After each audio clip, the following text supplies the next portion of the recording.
The mid-August, can you believe that, edition of the Sunday Roundtable ready to go. Democratic political analyst Marianne Marsh and Republican political analyst Virginia Buckingham, both joining us on this Sunday morning. Good to see both of you. You too. All right, so you've heard both candidates, Democratic candidates for Secretary of State. Big question, is Bill Galvin vulnerable in this his 8th run for office? Marianne. I think Galvin made the best argument on this show today, which is it's about the 2024 election. So he has much to tout. Tanisha Sullivan, no question, has thrown some punches and landed a few too, but she just doesn't have the resources or the standing to make them stick. So Galvin should get reelected. It might be a little closer than it was 4 years ago, but he's on his way. You know, I thought it was interesting that her big argument is that he has no vision. And he showed on this show that not only does he have the experience, which is very important given what's going on in our country, he does have a vision that this is about not just Massachusetts, but leading the way for the rest of the country. And I thought it was a really strong case. One federal court order may have dominated last week's Trump news, but another one, perhaps equally important, got somewhat buried. Our House Ways and Means Chair, Richard Neal, got a thumbs up from a federal appeals court in his attempt to get 5 years of the former president's tax returns.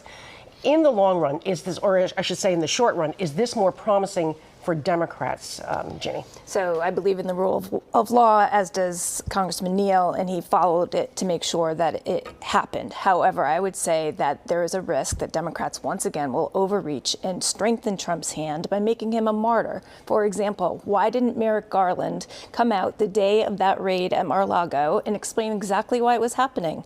That would have been the smart thing to do. Instead, he ceded the ground to Donald Trump so he could inflame his conspiracy supporters, and that's going to be a big problem. And look at what happened in the primaries this past week, right? Trump candidates in Connecticut, in Wisconsin, all over the country are winning because we're giving this guy a stronger hand by making him a martyr. But what about the tax returns? Do you think that we'll learn something that's valuable for the election or not? We may, but it also could strengthen Trump's hand to show that they're piling up on him and using legal strategies to go after an ex-president. Marianne? Sadly, we're hearing from my friend Jenny how mainstream Donald Trump's behavior has become. And that is wrong.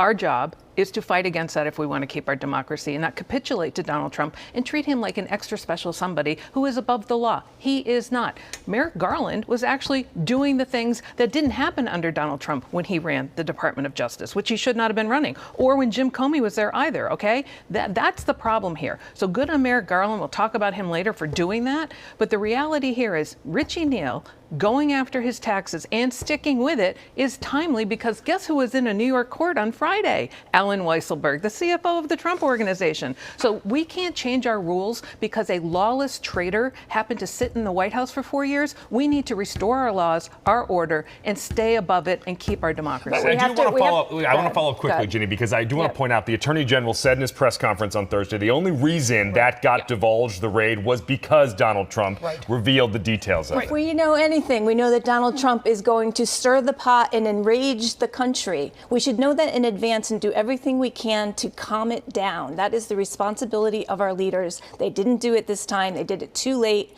and we're going to pay the price. Wait, you know who didn't say anything about this and calm the waters? Every Republican in Congress in Washington. Not one stopped any of it and still hasn't said anything. All right, let's move on. Could a traffic dispute determine who wins the Suffolk County District Attorney's race? Acting DA Kevin Hayden's being accused of trying to kill an investigation into a white transit officer allegedly pointing a gun at a Latino driver.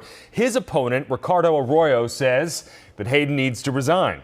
Do you smell politics here or bad judgment at play? Marianne, let's start with you. Both. It is a bad look when you try to scuttle an investigation on anything and then the Globe reveals it and, oh, by the way, you took donations from the very people who benefited from you scuttling it. Over for Kevin Hayden. I think it's a real problem, and if you're on the defensive and you're talking about your opponent's issues and you're talking about being non-transparent, you're in big trouble. This should be about law and order. It should be about rising violence, and the race right now is not about that. Let's talk about Mayor Michelle Wu. She wants a hefty pay hike for herself and the city council, as well as the police and fire commissioners after the next election. Is this too soon for a new mayor still trying to prove herself, Ginny? No, I mean, she did it the best way you could do it, which is not make it apply to her or to the city council now. And she wants to attract great talent, and she has, arguably.